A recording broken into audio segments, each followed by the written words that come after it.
평생의 꿈이었던 내 집 마련, 내 집에서의 새 출발을 생각하면 굉장히 희망차고 행복할 겁니다. 하지만 예기치 못한 사고로 내 집에 문제가 생긴다면 어떨까요?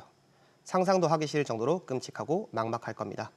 오늘 콕콕 보험 상식에서는 소중한 우리 집을 든든하게 지켜주는 화재보험에 대해 하나부터 10까지 자세히 알려드리겠습니다. 화재보험은 먼저 이름 그대로 화재로 인해 발생한 재산상의 손해를 보상해주는 보험입니다. 단순히 불이 난 건물을 복구하는 비용뿐만 아니라 화재로 인해 발생하는 여러 가지 2차 피해까지 폭넓게 대비할 수 있어 주택 소유자나 사업자에게 필수적인 보험으로 여겨지고 있는데요. 화재보험은 크게 내 재산에 대한 손해와 타인에 대한 배상 책임을 보장하는 두 축으로 구성됩니다. 이 중에서도 내 재산에 대한 손해를 또 크게 4가지로 나누는데요. 직접 손해의 경우 화재로 인해 건물, 시설, 집기, 가재도구 등 불에 타거나 그을려 발생한 직접적인 손해를 의미합니다. 그리고 화재를 진압하는 과정에서 물이나 소화약품으로 인해 발생한 침수, 파손 등 손해를 소방손해, 화재를 피해 다른 곳으로 옮긴 물건이 오일 인해 파손되거나 손해를 입었을 경우 피난손해라 부르는데요. 기타 비용 손해는 특약 가입 시 적용되는 것들로 불에 타고 남은 잔해를 치우는 잔존물 제거 비용, 집이 불에 타 임시로 거주해야 할 상황의 임시 거주비, 가전제품 수리 비용이나 도난 손해 등 다양한 특약을 통해 화재보험을 세팅할 수 있습니다. 화재보험의 또 다른 축, 배상 책임에 대한 것인데요. 우리 집이나 사업장에서 발생한 화재가 다른 곳으로 번져 인명피해나 재산피해를 입히게 되면 법률상 배상을 해야 합니다. 이때 화재 배상 책임을 통해 배상이 가능하고 화재 원인에 따라 벌금이 부과될 수 있는데요. 이때 벌금을 낼 수 있는 화재벌금 특약도 존재합니다. 그렇다면 보상이 어떻게 이루어지는지도 설명드려야겠죠. 화재보험은 실손보장 원칙에 따라 여러 개의 화재보험을 가입했다 하더라도 실제 발생한 손해액을 한도로 보상받게 됩니다. 예를 들어 3억 원 가격의 집에 3억 원 한도의 화재보험 3건을 가입했을 때 집에 화재가 발생하여 전소가 되었다면 화재보험 3건에서 각각 3억 원을 보장받는 것이 아닌 3건에서 각각 1억 원씩 총 3억 원의 보상을 받을 수 있습니다. 이는 보험을 통해 사고 전보다 더 큰 이익을 얻을 수 없다는 이득 금지의 원칙 때문입니다. 때문에 주택 가격은 3억 원일 때 화재보험 가입 한도를 아무리 높게 설정해도 최대 보상받을 수 있는 금액은 주택 가격이라는 점 명시하셔야 합니다. 그리고 우리 집의 가입 한도를 얼마로 해야 할까 궁금하실 분들도 계실 것 같습니다. 이때는 공시가격도 주택 구입 당시 매매가도 현재 시세도 아닙니다. 재조달 가액, 즉 신축 가액 또는 복원 가치라고 부르는데요. 화재로 손상된 건물과 동일한 구조, 면적, 자재로 그 자리에 건물을 새로 짓는 데 비용을 의미합니다. 보험사에서는 한국부동산원에서 발표하는 건물 신축 단가표를 기준으로 건물의 구조와 연 면적을 곱하여 신축 가액을 산출하므로 화재보험 가입하실 때 시세보다 주택 가격이 낮더라도 당황하지 마시고 신축 가액이구나 생각하시면 될 것 같습니다. 아파트의 경우에는 단체 화재보험에 가입되어 관리비에 청구되는데요.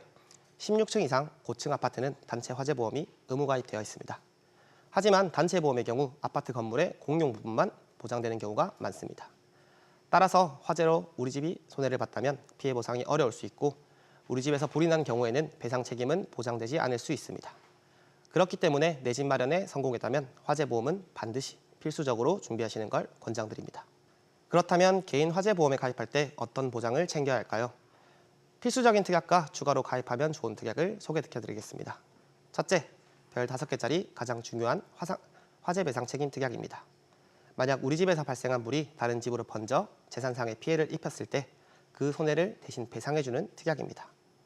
이 특약이 없다면 자칫 수억 원에 달하는 빚을 질 수 있는 만큼 화재보험의 핵심이라고 할 수 있습니다. 둘째, 아파트에 거주한다면 필수적인 급배수시설 누출손해 특약입니다. 수도관이나 난방 배관이 터져 아랫집에 누수 피해를 입히는 경우가 생각보다 빈번하게 발생하는데 이때 우리 집에 발생한 피해 복구 비용을 보상받을 수 있습니다. 그럼 아랫집 누수에 대한 피해 보상은 어떻게 하냐 하실 수 있는데요. 앞서 설명드렸던 일상생활 배상 책임 특약을 활용한다면 누수가 발생했을 때 아랫집 피해 복구 비용을 보상받을 수 있으니 급배수시설 누출손해 특약과 일상생활 배상 책임 특약을 활용하여 누수 피해에 대한 걱정을 덜어내시면 될 것 같습니다. 그리고 추가로 가입하면 좋은 특약은 3가지만 기억해 주세요.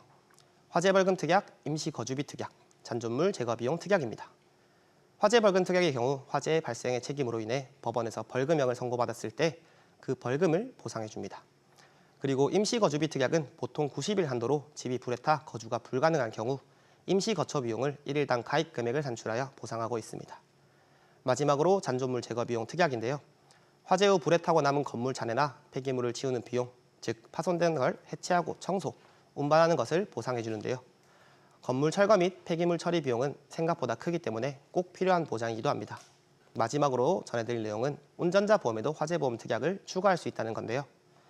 가장 중요하다고 말씀드렸던 화재 배상 책임 특약은 물론 건물, 일반 가재도구 보상, 화재 벌금 등등 다양한 화재보험 특약을 운전자 보험에 추가 설계할 수 있습니다. 운전자 보험에 900원에 1,000원 정도만 추가하시면 우리 집을 지키는 특약들을 가입할 수 있다는 사실. 운전자 보험과 화재보험, 결합형 상품 하나로 운전 중 위험과 주거 위험을 동시에 관리할 수 있는 꿀팁. 잘 기억해 두셨다가 꼭 활용해 보세요. 화재는 예고 없이 찾아와 우리의 소중한 보금자리를 한순간에 앗아갈 수 있습니다. 월 몇만 원의 보험료로 수억 원의 재산을 지킬 수 있는 화재보험. 오늘 알려드린 내용을 바탕으로 우리 집에 꼭 맞는 든든한 보험을 준비하시길 바랍니다. 감사합니다.